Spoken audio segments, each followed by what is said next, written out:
Thank you. Thank you so much. Like many other people, I used to bring along a dream about speaking a new language and struggle with it for years. I can't remember how many English classes I have attended, basic and advanced, cheap and expensive. Going to classes became a habit, so that sometimes I forgot why I was being there.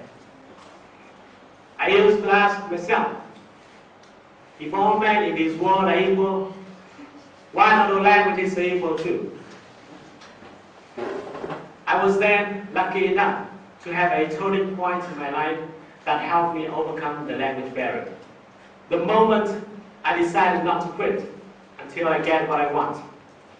Because I found that winners never quit and quitters never win. We might not have the same moment, but you should all have the same season. But let me be clear.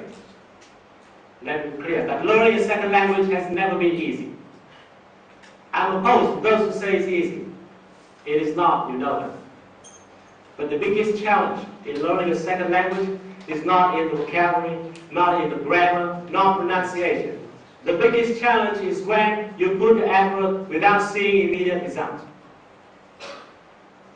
In other words, you might not realize that you're changing, and that will discourage you and make you likely to quit. However, you should be aware that when a big thing is moving, sometimes it's not easy to recognize. Earth moves, but you don't see it move because it's too big. Our environment is changing, but you don't see changes because it's too big.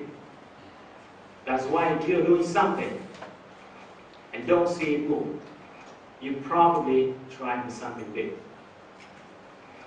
And learning a second language has never been a small issue. A statistic in 2000 said only 8.4% of the population in this world can speak a second language.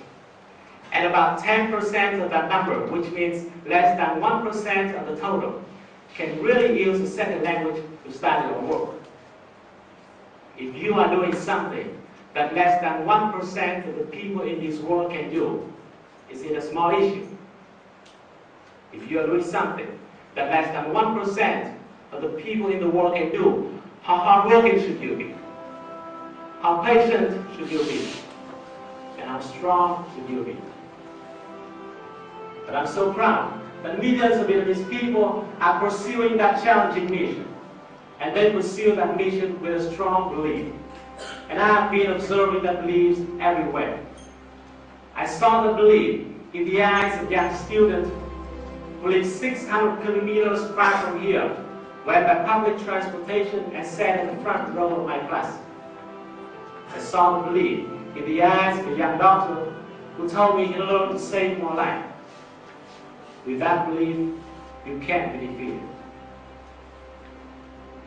We all know that learning a second language is not too hard, but it's hard enough for you to experience the taste of glory when you reach the victory, for you to feel how stronger you have been for that battle.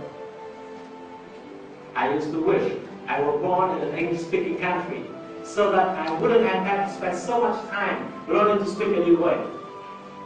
But now, I feel regret for those English, for those Americans, for those Canadians, those who don't have the chance to face and to overcome the challenge that you are facing and will be overcoming. Those who have never tasted the glory that you will have tasted. So my friends, the question now is no longer, will you be able to pass that journey? The question is, when will you pass it? So let's make a decision now. I'm going to ask you, and I want your answer, yes or no. I want you to yell out your answer with all of your heart. Are you willing to embark on that journey today? Yes or no? Yes! Are you willing to keep putting efforts even if you don't see immediate results? Yes or no? Yes! Are you willing to be in 1% of the most firm and strongest people in this world? Yes or no? Yes! If your answer is yes, Let's not to read those obscure letters today. Let's not to listen to and mimic those strange sounds today. Let's not to spell today, and tomorrow you will try it. Thank you.